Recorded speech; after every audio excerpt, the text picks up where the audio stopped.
friend! Oh, new friend! Oh, friend! Please be my friend! Oh, friend!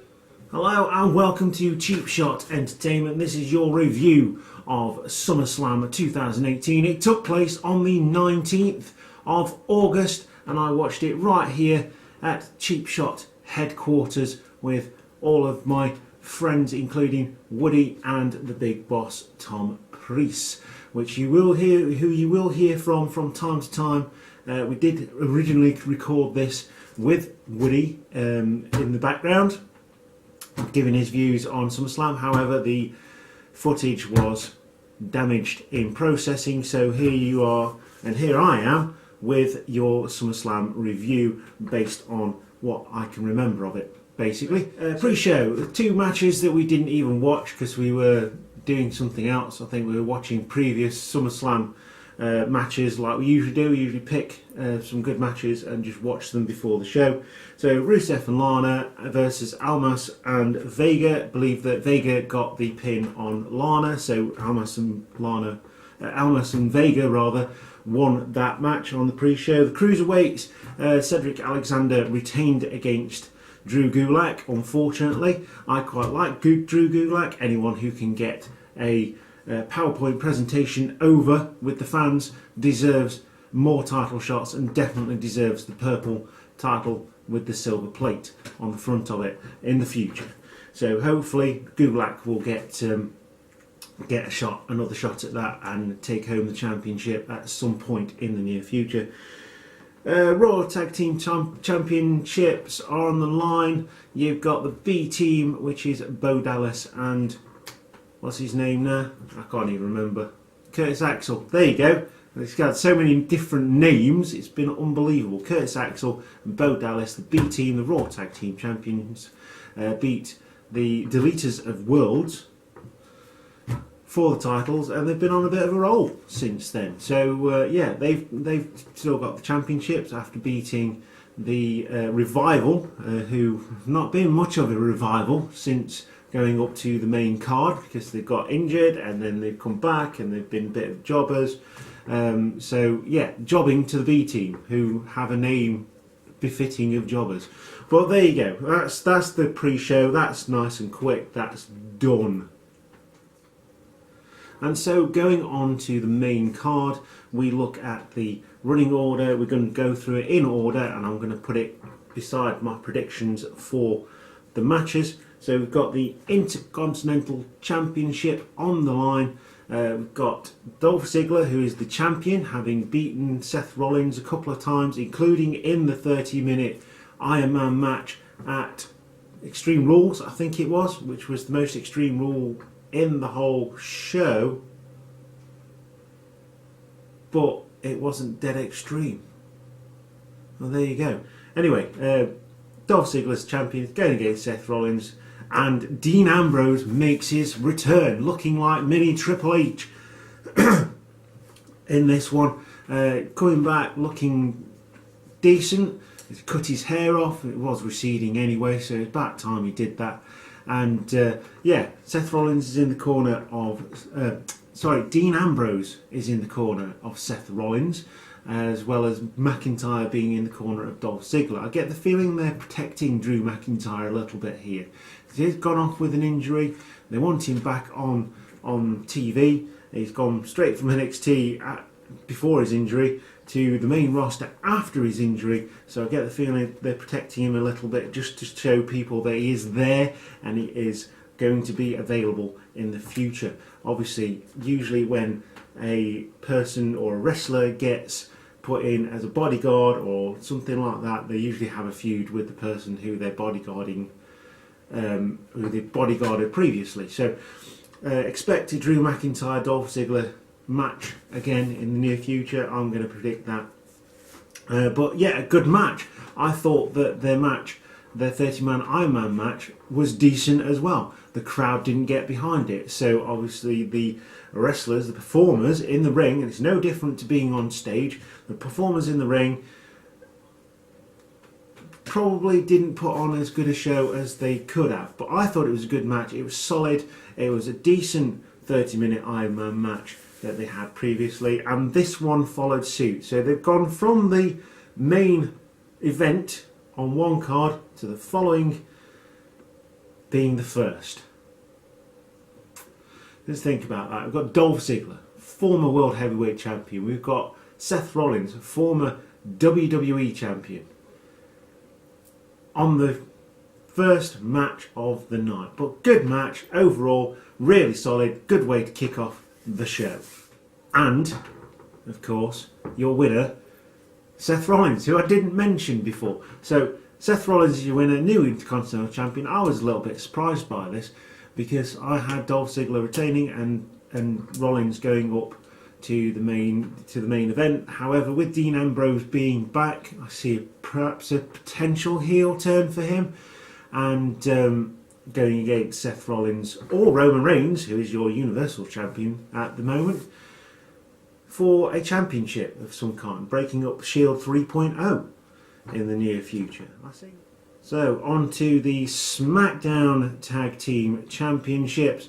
We've got the Bludgeon Brothers, who are the current champions, going against the New Day, or two members of the New Day, and I was quite surprised that Xavier Woods was part of that tag team along with Big E, because it's usually Big E and Kofi that go for the tag team thing in New Day, with Xavier Woods on the outside with Francesca. Again, another good match, very solid, told a decent story, but in the end the Bludgeon Brothers were just too much for the New Day to conquer. At the time of speaking about this though, however, and this is what I don't get about booking in WWE at the moment, the New Day are the new tag team champions as of SmackDown the following Tuesday after SummerSlam. So your new tag team champions are the New Day, and they obviously do the Freebird ruling thing, so I can't say who's got the tag team championships, but it is the New Day, having beaten the Bludgeon Brothers. Well, the Bludgeon Brothers picked up the win, looking very solid on the SummerSlam card. So yeah, so there you go, Bludgeon Brothers win, and I think I put Bludgeon Brothers, so I get 1 mark for that. However, I did get Dolph Ziggler retaining on the previous one, so I did it. So it's currently 0 and 1 for me and my predictions. So yeah, you've got one title change and a non-title change on the SummerSlam card for the first 2 matches. So getting into it really hot and heavy on this one, which is really good. Kept me interested until I eventually fell asleep, but it was a massive weekend for us in terms of wrestling. Last weekend, 2 late night shows including NXT TakeOver and a live show on the Sunday as well, which I will do a review of, so check here on Cheap Shot Entertainment for that review as well, coming very soon. I didn't think that this would be such a, shall we say, a squash match, and it was quite early on in the card. 2 very big names in WWE at the moment, Kevin Owens and Braun Strowman. Braun Strowman won the Money in the Bank briefcase, and he is now called Mr. Monster in the Bank. Kevin Owens has been after that briefcase. He wants the briefcase. They set up a match. If Braun Strowman loses by any means, Kevin Owens gets the briefcase. So he gets the shot. So I went with Kevin Owens on this one. However, it happened completely different to what I was predicting, and Braun Strowman basically ran over Kevin Owens. First squash match of the night. I don't think it was necessary. I was hoping that Kevin Owens would at least get a few shots in, but it was a literal squash. It was Braun Strowman, who was a semi-truck, just running over Kevin Owens, and there's not much to say about this one. I think it was an unnecessary squash match. I think it could have been a decent one, but I'm sure they'll further that storyline later on. I'm sure they've got a plan, hopefully. But yeah, squash match. Braun Strowman retains the Money in the Bank briefcase. So, moving on to the SmackDown Women's Championship. It is your champion, the Princess of Staten Island, Carmella, versus Becky Lynch, and it was supposed to be a one-on-one, but it then got turned to a triple threat match, adding Charlotte to the mix. So, again, decent match. I think Carmella's done a fantastic job of holding that championship. I do also think that it should have been Becky Lynch's time to take that championship for the second time, knowing that Charlotte's already held it about a bazillion times anyway. But your eventual winner was Charlotte. And I was a little bit underwhelmed. The match itself was really good again, so no really bad matches apart from Braun Strowman and Kevin Owens match, being that it was a squash match. The SmackDown women put on a good show. They told a good story, but the main talking point of this wasn't that Carmella lost the championship and Charlotte picked it up again for the bazillionth time. It was the fact that Becky Lynch turned heel, and she got one of the biggest pops of the night as she attacked Charlotte and walked out triumphant, looking like that's going to lead to a feud down the line. I think it's the only two of the four horsewomen of wrestling that haven't had some sort of title card thing going off. So all the other three have gone against each other for the NXT Championship, NXT Women's Championship, but Becky Lynch never really featured in that sort of card. Don't think she even really got a title match until she went to the main roster, where she went in WrestleMania in a triple threat match for the first ever Women's WWE Championship. Say first ever, the new era first ever in the Women's Revolution. So yeah, big news of the night. Charlotte wins the championship, but Becky Lynch turns on her, beats her up a little bit. Massive pop. I can't wait to see where this is going. I'd love to see heel Becky Lynch moving forward and see what she does. It's done wonders for Nakamura. Maybe, hopefully, it can do the same for Becky Lynch as well. So your new SmackDown Women's Champion is Charlotte, and I predicted that Carmella would win after some dissension between Charlotte and Becky Lynch. However, that happened after the match, so I didn't get that prediction right, and I'm not doing very well on SummerSlam predictions, so I don't see me going up the prediction table very anytime soon, or very far at least. So yeah, Charlotte, your new SmackDown Women's Champion. So we move on to the major title on SmackDown. A lot of the SmackDown matches were at the beginning of the card as well. We move on to the WWE Championship match between AJ Styles and Samoa Joe. This match has been built up tremendously well. It's a rivalry that goes all the way back to TNA before they came to WWE. And boy, did this one deliver. The match itself was solid. There were some hard-hitting spots. AJ Styles nearly botched the Styles Clash on Joe just because he's such a big guy. But Samoa Joe, as predicted, playing the monster heel, to which point that he made AJ bleed on the outside. The referee let a lot go in this match, and he stood on the announce table claiming that, I told you that Daddy was coming home, or wasn't coming home, but he'll be your new daddy. And at that point, AJ Styles speared Samoa Joe off the announce table, through the bell ringers area, timekeeper's area, and through the barricade, and picked up a chair. Finlay came down, stopped AJ hitting Samoa Joe with the chair, did it anyway, got disqualified. Samoa Joe is your winner, but AJ keeps the title, moving the feud forward, moving on. And he got things like Hell in a Cell and stuff like that. So I'm predicting there'll be Samoa Joe and AJ Styles in Hell in a Cell as well. I'm hoping that at this point, Joe does pick up the championship at some point. He does deserve a strap at some point. However, I want AJ to go past the 1 year mark. Let's get the smear of Brock Lesnar out of the way, because he's been holding on to the championship supposedly for longer than CM Punk, but he's only ever wrestled like 3 matches in the last year or so. But yeah, I'm hoping that AJ picks up some sort of record in terms of holding the WWE Championship. Doesn't have to beat the Universal Championship reign, but some kind of record, because he's done a fantastic job since he came in. To say that Vince didn't actually want him, since he's come in at that Royal Rumble, I think it was 2016, he has been absolutely phenomenal. He's lived up to his name, and so has Samoa Joe.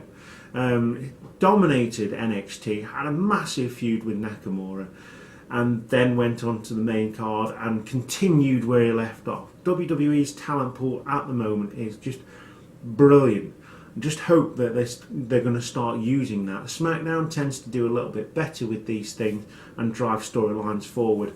So, moving on, I think that Joe and Styles should have some sort of cage match, Hell in a Cell match, something that will finish off a mini feud, and then it will pick up again just before Mania, perhaps with Joe winning the Royal Rumble and doing something along those lines. But yeah, your winner is Samoa Joe. AJ keeps the championship.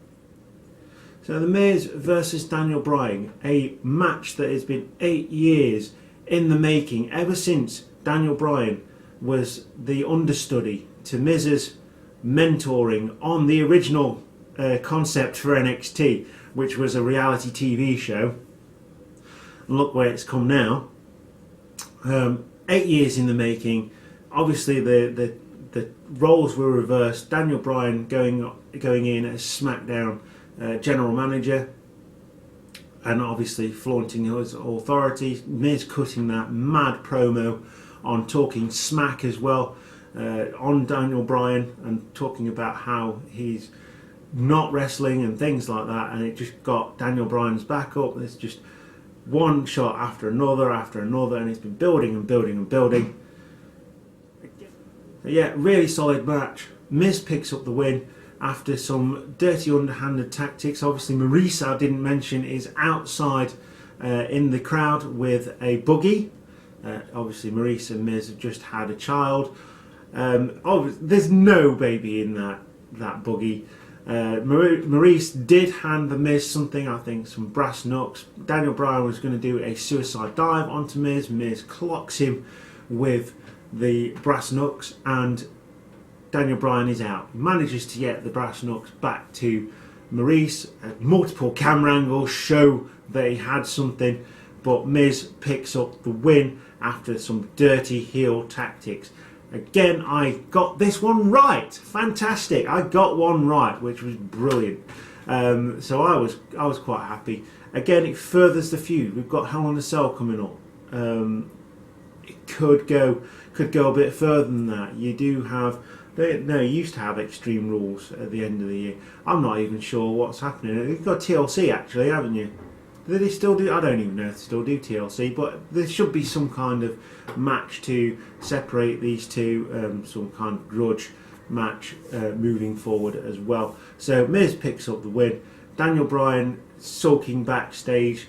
Brie comforts him, tells him that he's going to move on and go on to bigger and better things, and he will get that win against The Miz, which he has already, because we went to WWE Live in Sheffield and they had their match and Daniel Bryan won. And yeah, so basically this feud is going to continue. Hopefully they're going to drive the storyline forward a little bit better and build it up a little bit more, get some more grudginess in there. Is that a word? Grudginess in there, and have another match going forward in the storyline. So, moving on to the next match, which is Finn Balor, the Demon Finn Balor, versus Constable Corbin. Finn Balor comes out in his full demon makeup. Now, when WWE have done this before, when it was on NXT, it was something special. I feel like WWE has wasted the demon gimmick in recent months. Obviously, he was supposed to do it against Bray Wyatt. Bray Wyatt got sick, and so it didn't happen. Now, to use it against Constable Corbin in a nothing match, it was a squash match, as you'd expect with Finn Balor coming in using his demon makeup. But it was a completely unnecessary squash match. It was an unnecessary use, I think, of the Demon makeup. I love the Demon Finn Balor. I like Finn Balor, but I love the Demon Finn Balor. It's something different. It's something exciting. It's something that you can build up. It's like, oh, the Demon Finn Balor's coming. You know something big's going to happen. And it turned out to be a squash match. I'd say that between this and Braun Strowman's match, this was probably the worst match of the night. Simply because it was a complete squash and a complete waste of the Demon makeup. I feel that they've made a massive mistake bringing Finn Balor out in his Demon makeup for this one, and it was completely unnecessary. But Finn Balor picks up the win. As you can tell, I'm a bit annoyed by the Demon makeup being used in this match. I can't hide it. It was unnecessary. Could have just used Finn Balor as Finn Balor on this one, and he would still pick up the win. Feel like Finn Balor needs the win on this one. Constable Corbin can still carry on being the authority figure with no authority and not really going anywhere. But Finn Balor needs something. He needs to move on. He needs to go for a championship and perhaps even the Universal Championship. He is and was and will be forever be the first ever Universal Champion in WWE. Since he won it and got injured and had to relinquish the title, he has been nowhere near that championship. So they need to now position him for a championship shot, perhaps against Roman Reigns. Perhaps he can be the first challenger for it, since Seth Rollins has picked up the Intercontinental Championship. But I feel a better use of the Demon makeup would have been in a Universal Championship match, because that is the last time that we saw the Demon makeup. But yeah, Finn Balor definitely needed the win on this one. It definitely needed to move on from this feud as well. So yeah, Finn Balor picks up the win. I'm predicting that he will go on to the main event at some point in the near future. I've got another prediction right. Hey! So we move on to the United States Championship match now. Shinsuke Nakamura is your champion. He's going against the former champion in Jeff Hardy. I don't know what they're doing with Jeff Hardy. He's supposedly injured, but they keep using him on programming. Let the man get better so he can come back even better and put on really good shows, like we all know he can. Perhaps bring him back as Brother Nero.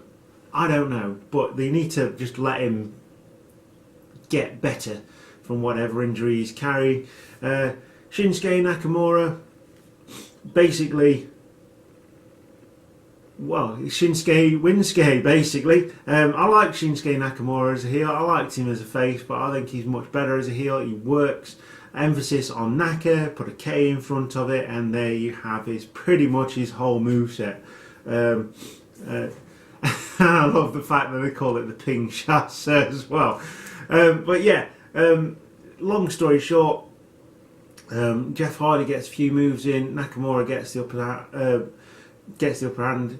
Jeff Hardy gets the upper hand on Nakamura again after missing the Ping Chasse. Randy Orton comes down, walks down, stops. Nakamura hits the Ping Chasse, hits the King Chasse, and gets the win. Randy Orton doesn't interfere. He just comes down to the ring and walks back. Don't know what they were planning there. Maybe he just wanted his pay-per-view check. I don't know. Skate for the win, Skate. Nakamura is still your United States champion. Not quite a squash match. It was a decent match. I just don't remember much of it because it was uninspiring, really. Especially that Randy Orton walk down thing. I don't even know what that even was. But yeah, Nakamura still your US champion, moving forward onto the next pay-per-view, SummerSlam. The third and final squash match of the card at SummerSlam. Ronda Rousey completely blitzes Alexa Bliss. I don't even think Alexa got any moves in whatsoever on this one, which I can say it's the only squash match that really made sense, because you've got an ex-UFC champion, a bruising woman against a quite an accomplished wrestler, but obviously the stature between the two, it needed to happen. And the only squash match, I say, on the card that needed to happen the way it did moving forward. So Ronda Rousey picks up the win for the championship, and your new Raw Women's Champion is Ronda Rousey. And again, moving forward, I don't know who she's going to go against. Obviously, there's going to be a return match, a rubber match, a match for the title again, going forward, and yeah, she's going to again come back, have a rematch, and Ronda Rousey's then going to move on. I get the feeling that Shayna Baszler may move into the main roster card on this one and go against Ronda Rousey in the future. So yeah, Ronda Rousey is your Raw Women's Champion at this point in time. So your final match of the night was the Universal Championship match between Brock Lesnar and Roman Reigns. Again, I was quite surprised by this match. I was very entertained by it. It was a decent match. Brock Lesnar started off with being the monster that we know he can be in the ring. Got the best of Roman Reigns for quite a lot of the match. But of course, the Superman hits the Superman punch and the spear and comes away with the win. And your new Universal Champion. I can't say anything more of this because, like I say, I was entertained, but it's just a match we've seen a bazillion times before. I think moving on, it did need to happen. But your new champion, your new Universal Champion is Roman Reigns once again.